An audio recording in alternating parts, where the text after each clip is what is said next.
Hello, and welcome to the PCI Fundamentals class presentation. We're excited to bring you the PCI Fundamentals class through an online training format.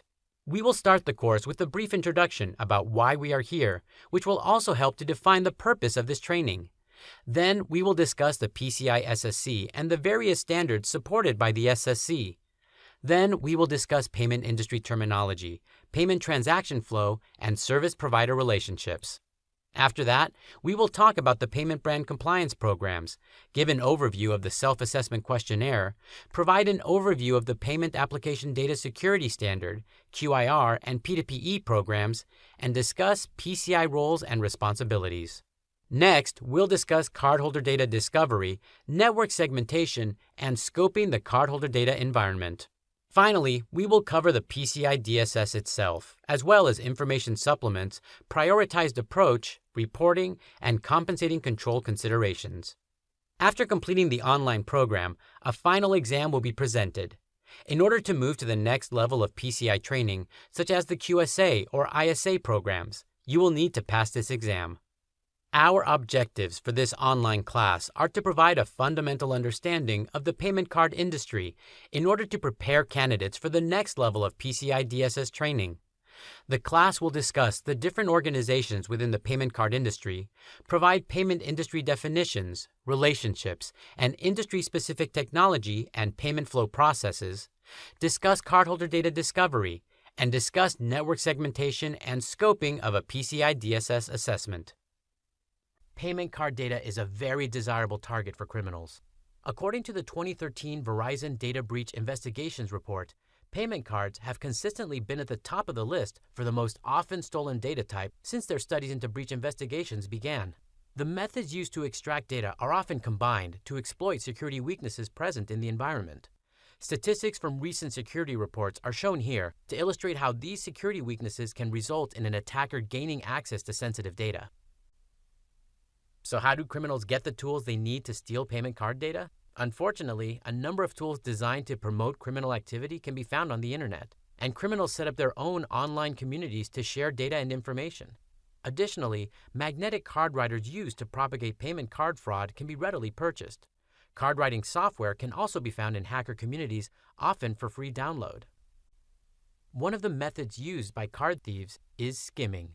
Skimming is copying payment card numbers and personal identification numbers, PIN, and using them to make counterfeit cards, siphon money from bank accounts, and make fraudulent purchases.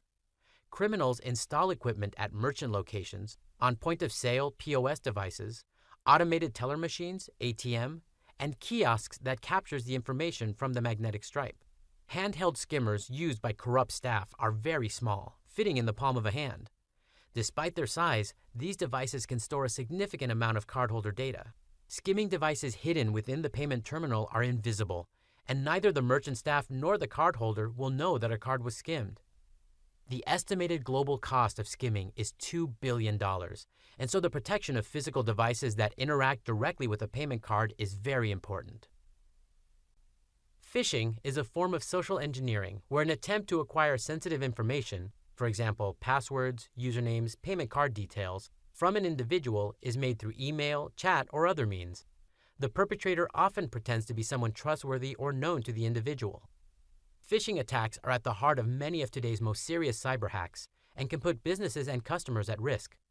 With a few security basics and ongoing vigilance, businesses can be aware and defend against these attacks. Hackers target organizations using specially crafted legitimate-looking emails and social media messages that trick employees into providing confidential data that can be used for fraud. They also exploit vulnerabilities in software and websites and use compromised credentials to gain remote access to a network. To protect against phishing, organizations reduce unwanted email traffic, train employees, keep software updated and patched, and practice good password hygiene. Attackers have developed complex and successful methods to monetize stolen card data once it's been captured. Stolen payment card values are often warehoused and sold wholesale to other criminals who each have their own fraud network. There are many examples in the news of how stolen cardholder data has been used for fraudulent transactions, including both card-present and card-not-present transactions. Stolen payment card data is traded like a commodity, and its value can fluctuate according to market circumstances. In July 2013, news coverage of a breach where multiple organizations were targeted reported that the stolen payment card numbers were valued at between $10 and $50 each in some markets. Commonly targeted industries include retail, food and beverage, hospitality, financial services, and nonprofit organizations. While these industries may be the most commonly targeted, no organization should consider itself to be immune. Similarly, all sizes of organizations are being targeted, from small single-site operations to franchises to large corporations. As the headlines show us, criminals are targeting payment card data wherever it is located. Here you can see some examples of the devastating impact of payment data breaches.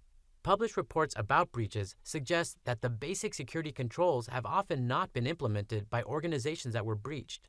Attackers may use any combination of vulnerabilities to execute an attack. The vulnerabilities could result in application layer breaches as well as physical capture of the data. Most of the identified attack surfaces can be eliminated through user education and the implementation of basic security controls. Pci-Dss requirements provide layers of security to help prevent, detect, and reduce the impact of breaches. Organizations looking to implement and maintain Pci-Dss requirements rely on qualified individuals to help them understand and apply secure practices in their environments. This module introduces you to the payment